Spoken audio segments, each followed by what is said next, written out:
아마 저 사자성어도 아니고 그냥 제가 지어본 말입니다. 타흥여아쇠. 타흥아쇠. 아마 처음 저도 만들다 보니까 그러니까 남은 흥하게 하고 나는 쇠한다 라는 의미에서 타흥아쇠라는 제목을 가지고 함께 말씀을 나누도록 하겠습니다.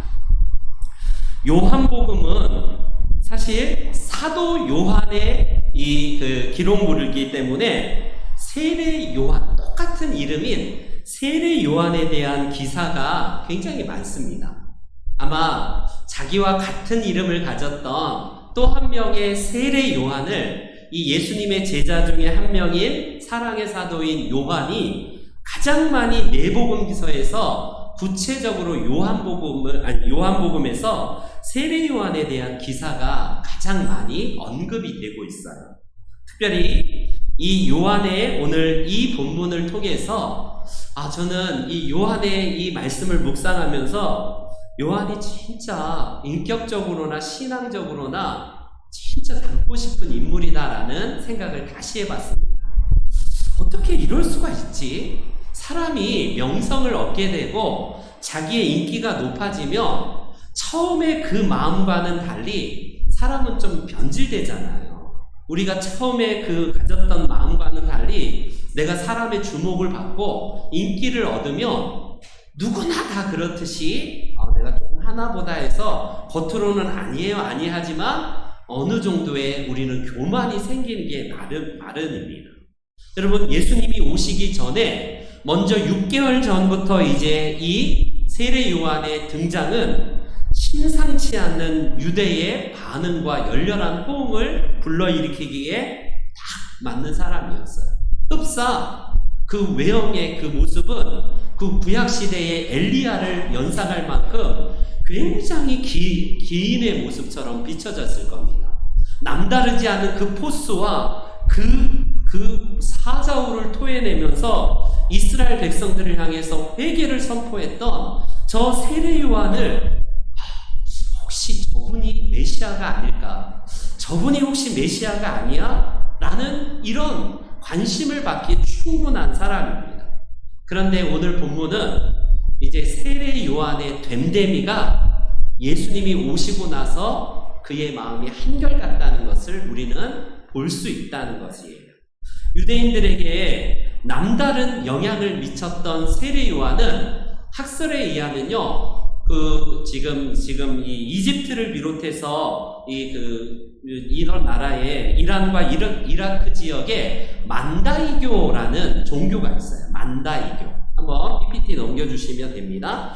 만다교라는 그 종교는 세례 요한이 바로 시조다라는 이런 학설이 있을 만큼 세례 요한에 의해서 만들어진 종교다라고 말할 만큼 그 아랍권에 특별히 이란과 이집트를 비롯해서 그곳에서 지금도 한 10만여 명 정도의 소수 종파로 이란과 이집트에 흩어져서 세례 요한을 우리의 종교 교조로 여기는 그 종교가 바로 만다야교라고 할 수 있습니다.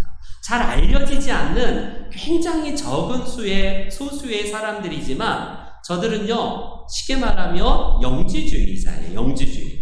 굉장히 세속에 대해서 거부하고 자기들만의 은밀한 종파를 이루어서 세상과는 담을 쌓는 그런 종교라고 할 수 있습니다. 우리 신학자 중에 루돌프 불트만이라는 학자가 있어요. 루돌프 불트만이 그의 요한복음 연구에서 그의 저작에서 세례 요한이 이 종파를 창건했다라고 단언할 정도로 세례 요한은 아주 좀 특별한 인물인 건 맞아요. 그 당시에 잘 알다시피 세례 요한은 기존 제도에 관해서 교육받거나 그러지 않았습니다.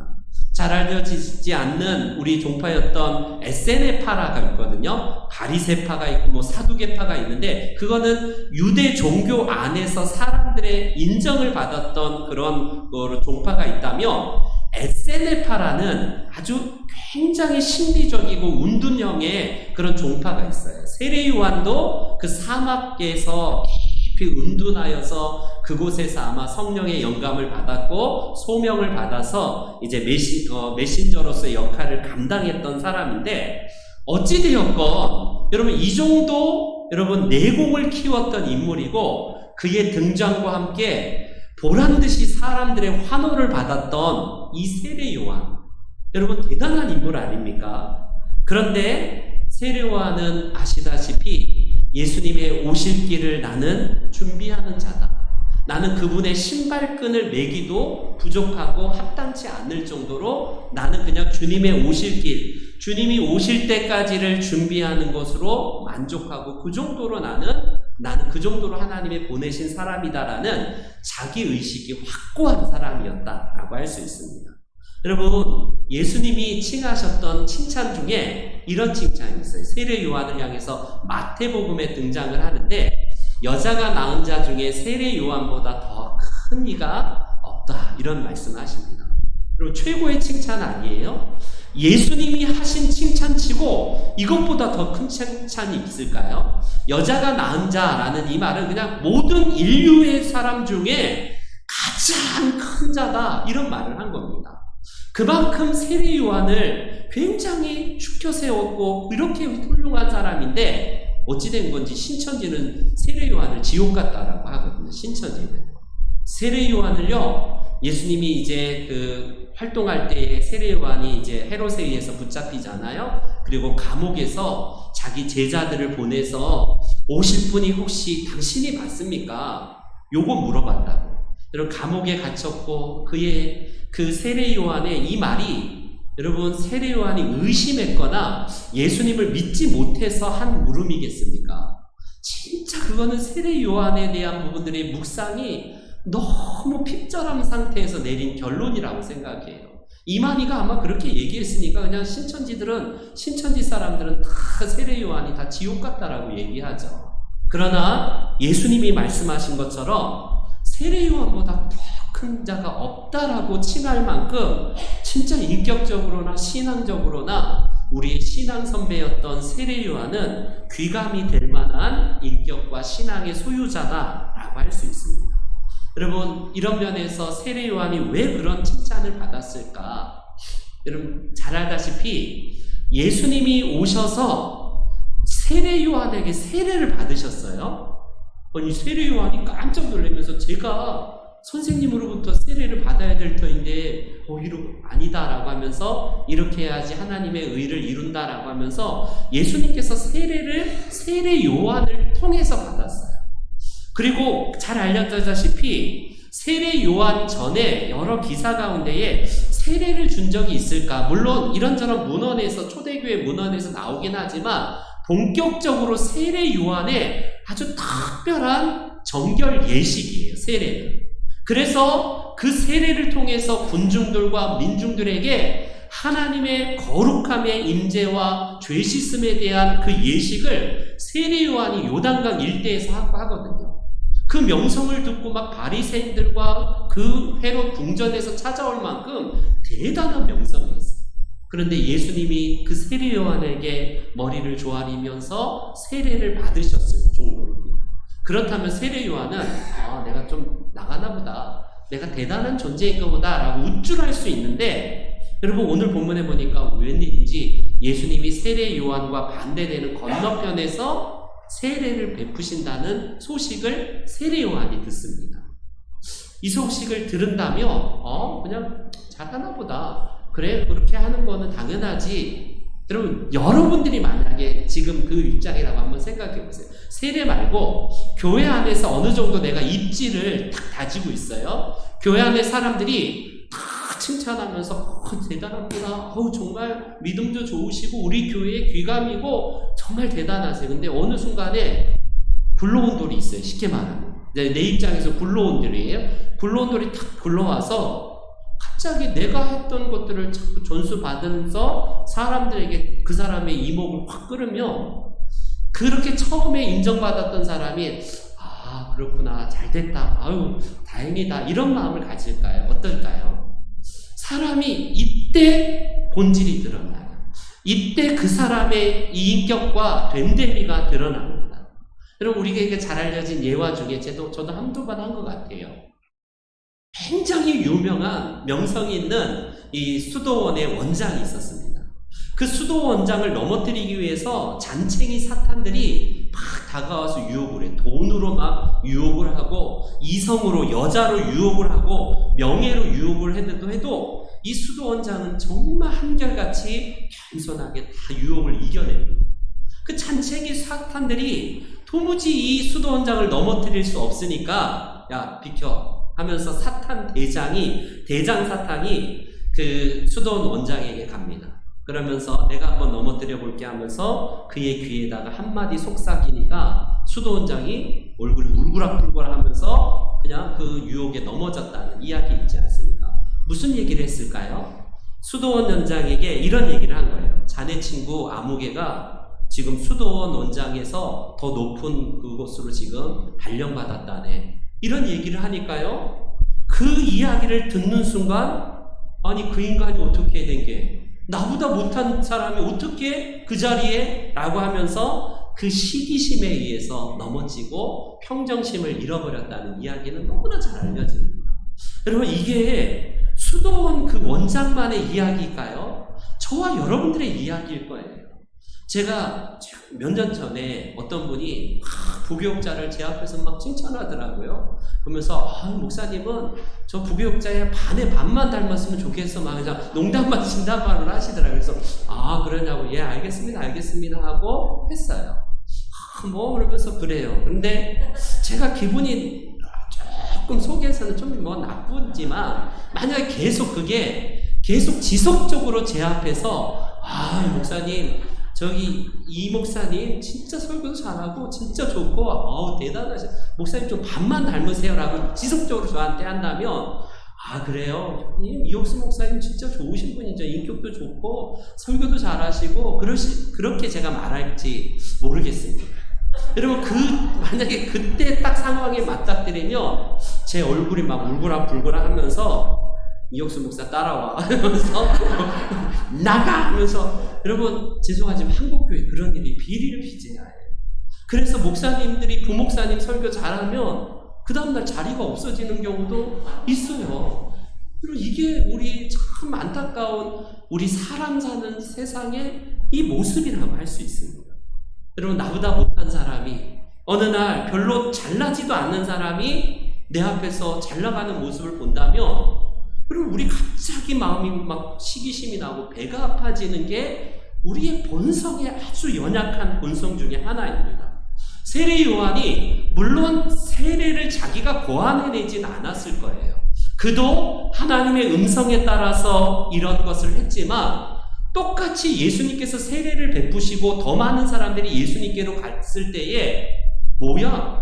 하면서 시기심이 났다면요, 어찌 보면 참 인간적이다, 세례 요한도 그냥 우리와 같은 그냥 똑같은 사람이구나 이렇게 했을 거예요. 그런데 세례 요한은 27절에 이런 말씀을 합니다. 27절 우리 한번 17절 읽어볼게요.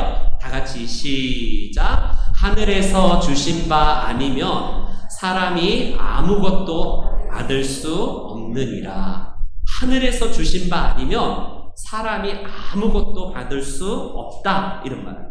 이게 삶의 태도예요. 여러분, 어느 권위를 딱 볼 때에 내가 괜히 어떤 섭섭한 마음이 들거나 배 아픈 마음이 들 때에는 항상 세례 요한의 이 마음을 꼭 기억하십시오. 하나님께서 하늘에서 주신 바가 되었기 때문에 그분이 그 일을 행하신다라는 관점을 가진다면요, 속상해하거나 배 아플 이유가 없어요. 세례 요한의 독창적인 아이디어로 세례를 주신 건 아니지만, 세례 요한이 처음 시작한 건 맞습니다. 최소한 요단강에서 세례 요한에 의해서 세례를 받았고 그의 명성이 자자했는데, 갑자기 어느 날 예수라는 저 나사렛 총구석에서 온 그 청년이 와서 내 뒤에 와서 더 막 인기를 끈다면, 여러분 그게 어때요? 모든 것은 하나님께서 정하신 이치시고 하나님께서 질서와 권한을 부여하셨기 때문에 이 일이 가능하다는 관점을 보면요, 세례 요한이 이런 관점인 거예요. 사람은 아무리 신앙이 훌륭한 것처럼 보여도 이런 결정적인 본질의 문제에서 쉽게 넘어진다니까요. 근데 세례 요한은 그런 관점이 아닙니다. 자기를 무리하게 과장하거나 자기가 뭐 대단한 것으로 막 드러내고 과시하려는 그런 마음은 전혀 없어요. 단지 예수님께로 사람들이 몰려갈 때에 그는요, 하나님께서 이 모든 것들을 주신 바가 되었기 때문에 이게 가능하다라는 이 관점이 있었기 때문에요, 세례 요한이 배 아파하고 막 시기심 때문에 막 이렇게 했다라는 기사가 없습니다. 여러분, 우리가 왜 무리합니까? 왜 인간관계에서 자꾸 배가 아프고 누구를 시기하고 자꾸 디스하고 막 누군가를 깎아내려고 하는 이유가 뭐예요? 그 사람이 나보다 못하는데 분명히 저 인간은 보통 나보다는 못한 인간인데 왜 저런 인기를 얻지? 우리의 이 아주 속마음이 그렇기 때문에 그래요. 하나님이 맡기신 것이구나. 하나님께서 질서와 권한을 주셔서 그 일을 하는 거구나. 이게 세례 요한의 관점이었습니다. 그래서 여러분 28절 말씀 한 번 더 볼게요. 앞에 보시고 28절 다 같이 한번 세례 요한의 고백을 보십시오. 시작. 나는 그리스도가 아니요 그의 앞에 보내심을 받은 자라고 한 것을 증언할 자는 너희니라. 여러분, 이겁니다. 세례 요한은 자기의 위치와 한계와 자기의 아이덴티티가 명확해요. 내가 뭔가를 더 뛰어넘고 선을 넘는 자가 아니라 나는 그분 앞에 그냥 단순하게 그 얘기를 곱게 하라고 보내신 그냥 그 광야에 외치는 자의 소리, 그 이상도 아니고 그 이하도 아니다라는 거예요. 우리가 왜 자꾸 인간관계에서 문제가 되냐면 내가 자꾸 주역이 되려고 해요. 내가 자꾸 뭔가 보조의 역할이 아니라 주역의 역할로 뭔가 자기 이름이 드러나고 사람들에게 평판이 좋고 그런 걸 원합니다. 그릇이 되어서 그렇다면 정말 좋지만 그릇도 되지 않는데도 자꾸 다른 사람들보다 더 우월한 위치에 앉으려고 하고 사람들의 평판을 얻으려고 하면 이게 항상 문제가 생겨요. 잠시 잠깐은 그렇구나라고 사람이 속을 수 있지만 시간이 지나면 여러분 진실은 다 알게 되잖아요. 저 사람이 진짜 한결같은 마음으로 저랬는지, 진짜 섬기기 위해서 저렇게 했는지, 아니면 자기의 야망을 위해서 자기의 그런 것들을 채우기 위해서 그런 건지는 시간을 여러분 지나면 다 밝혀지는 문제 아니겠습니까? 세례 요한은 그래서 하나님의 일하심을 목격하고 특별히 예수님이 메시아로 오셨다는 사실을 겸허하게 인정하면서 결국 당신이 메시아냐라고 할 때 No, 나는 메시아가 아닙니다. 나는 그분의 오실 길을 준비하기 위해서 그냥 그분의 길을 예비하는 그냥 광야에 외치는 자의 소리이고 그분의 길을 닦는 사람입니다. 이거예요. 시세 영합적이고 인기 영합하려고 하고 사람을 기쁘게 하려는 것은 오래가지 못해요. 만약에 천 목사가 그런 마음으로 목회를 한다면 하나님도 알고 저도 알고 여러분도 아시겠죠. 물론 사람은 속을 수 있지만 하나님이 그 진정성에 대해서 모르실까요? 그렇기 때문에 하나님의 뜻하심을 드러내는 도구로 내가 이 정도로 사용됐다면 하나님은 그에 걸맞는 권한을 주신 것이라는 것을 꼭 기억하시고 저분에게 그렇게 하나님께서 일하신다면 그분에게 일하시는 하나님의 권한이 있다는 것을 기억하세요. 마지막으로 세례 요한은 29절 말씀에 이런 말을 해요. 29절 우리 한 번 더 읽습니다. 시작. 신부를 취하는 자는 신랑이나 서서 신랑의 음성을 듣는 친구가 크게 기뻐하나니 나는 이러한 기쁨으로 충만하였노라. 네. 세례 요한은 들러리 이 리더십이 있어요. 2인자이죠. 내가 뭔가 두각을 드러내고 지금 결혼의 잔치에서 혼인집 잔치에서 신랑이 스포트라이트를 받아야 되는데 들러리가 자꾸 신랑 앞에 와갖고 나다 하면서 오늘 밤의 주인공은 나야 나 하면서 앞에서 자꾸 막 이렇게 한다면 이거 뭔가 이상하잖아요. 그래서 세례 요한은요 명확한 자기에 대한 인식과 아이덴티티가 명확했던 사람입니다. 그는요 만족을 하나님께만 뒀기 때문에 이렇게 시류에 영합하거나 그렇게 사람들의 마음에 들기 위한 행동을 하지 않습니다. 만족을 하나님께 두는 것은 말처럼 쉽지 않은 거예요. 그리고 겉으로는 나는 만족을 하나님께 두는 것처럼 행동하지만 속마음까지 우리가 다 어떻게 알겠습니까? 여러분들이 제 속마음까지 어떻게 다 알겠어요? 목사님이 진짜로 진심으로 목회를 하는지 아니면 그냥 인기 영합하기 위해서 하는 건지 여러분들은 잘 모를 수도 있지만 하나님은 아시지 않겠습니까?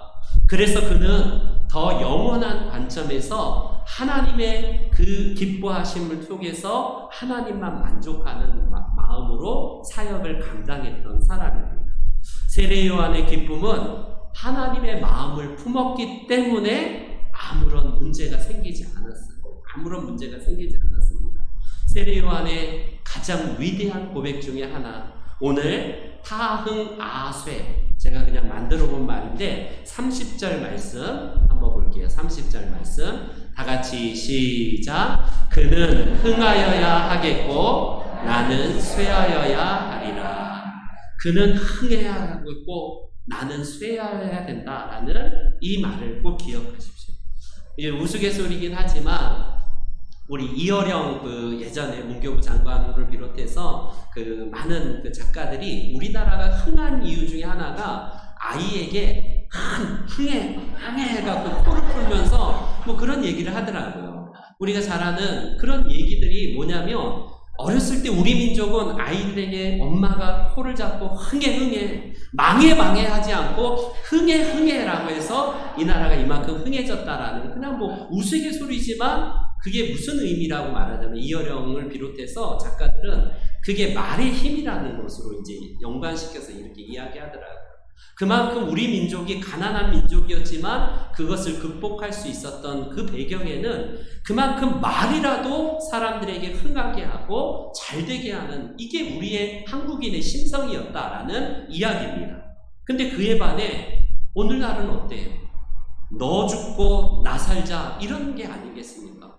사람들이 날카로워 있고 어떻게든지 저 사람보다 내가 더 낫다는 것을 드러내기 위해서 자꾸 한껏 상대방을 디스하고 험담하고 거기다 더 얹어서 자꾸 보태는 게 우리들의 못된 심보예요. 여러분 이게 바로 그 정치계에서 보는 문제 아닙니까? 우리가 객관성을 누구나 다 잃어버려요. 내가 좋아하는 정당이나 그런 이런 사람들에 의해서 나도 휘둘립니다. 객관성을 유지하기가 참 어려워요.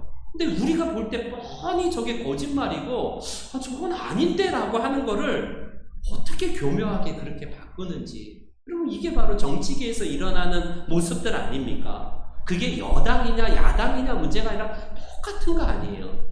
저는 여당이냐 야당의 문제다 그걸 말하는 게 아닙니다. 한결같이 그렇게 진심 어리게 하는 게 아니라 상대방을 깎으려고 하나 딱 건수 붙잡으면 완전히 초토화시켜서 그냥 상대방을 완전히 깎아내리고 우리 당이나 내 문제는 그냥 아무것도 아닌 것처럼 그냥 미화시켜버리고 넘어가는 이런 부분들. 너 죽고 나는 살겠다는 이런 심보 아니겠습니까? 원래 우리 민족이 그렇지 않았다고 하지 않아요? 유대인의 교훈이 있습니다. 유대인의 예화가 있는데 두 상인이 서로 바로 옆에서 장사를 하는데 얼마나 이 상인들이 싸우고 막 경쟁심이 막 발동하는지 서로 물건값을 막 높이고 낮추고 손님 더 끌어나기 위해서 막 경쟁하고 다퉈요. 그걸 해결하기 위해서 하나님이 천사를 보내십니다. 천사를 보내셔서 한 상인에게 내가 해결할 수 있는, 화합할 수 있는 기회를 주겠다 하면서 네가 원하는 것 모든 것이 있으면 구해라. 단 저 옆집에 있는 집이 두 배로 더 줄 것이니까 네가 원하는 게 뭔지를 얘기해. 단 네가 원하는 것을 들어주지만 그 옆집에 있는 그 집은 2배로 내가 줄 거야 라고 이렇게 얘기합니다. 그 상인이 고민하다가 천사에게 이렇게 말을 합니다. 그러면 좋습니다. 제 한쪽 눈을 빼주세요 라고 이렇게 얘기를 합니다. 내 한쪽 눈을 빠지면 옆집은 어떻게 돼요? 2배니까 두 쪽 눈을 다 빼더라도 이게 우리 심보예요. 이게 유대인의 격언 중에 나온 얘기 아닙니까? 인간의 그런 본성을 얘기하는 대표적인 이야기입니다. 그만큼 우리는 타락한 속성으로 남이 잘 되는 꼴을 못 보는 거예요. 그런데 세례 요한은 그는 흥하여야하고 나는 쇠하여야 하리라. 물론 예수 그리스도의 메시아됨을 고백하는 거지만 이것도 우리가 함께 살아가는 인간관계에서 저와 여러분들이 조금 배 아플 수 있어요. 나보다 덜한 사람이, 나보다 교회 늦게 온 사람이 더 두각을 드러내고 더 인기가 많으면 굉장히 우리는 속에서 막 적잖이 배가 아프고 시기심이 날 수도 있습니다. 그러나 여러분, 하나님이 주신 권한이라면 그 일을 통해서 일하시는 하나님의 관점으로 기뻐하십시오. 그게 그에게 합당하게 돌아간다면 그거는요, 하나님께서 일하시는 거고, 그게 아니고 인위적으로 조작하거나 그것을 만들어낸 결과라면 하나님이 서서히 해결해 주실 것 아니겠습니까? 저와 여러분들에게 김수영 시인의 그 시 중에 하나 시를 여러분들에게 읽어드릴게요. 한번 띄워주세요. 김수영 시인의 마지막 시. 네. 이런 시가 있습니다. 모래야 나는 얼만큼 작으냐, 바람아 먼지야 풀아 나는 얼만큼 작으냐라는 이런 시가 있습니다. 우리가 볼 때 모래, 바람, 먼지, 풀 아주 미미하고 그냥 초라한 존재를 표현하는 대표적인 그런 사물이에요. 그런 것들을 향해서 나는 얼마나 작으냐, 저런 미미한 존재 앞에서 자꾸 내가 커짐을 자랑하려고 하는 이 본성을 시인은 그 미물의 본성, 그런 그 사물 앞에서 자기 작음을 자기 한번 돌이켜보는 성찰하는 시인입니다. 나의 작음을 알고 그분의 크심을 알며 그분께서 어떻게 하시는가가 우리 함께 이 시간 마지막으로 찬송하면서 시 같은 노래, 소원이라는 노래 찬송으로 이 시간 마무리하도록 하겠습니다. 소원.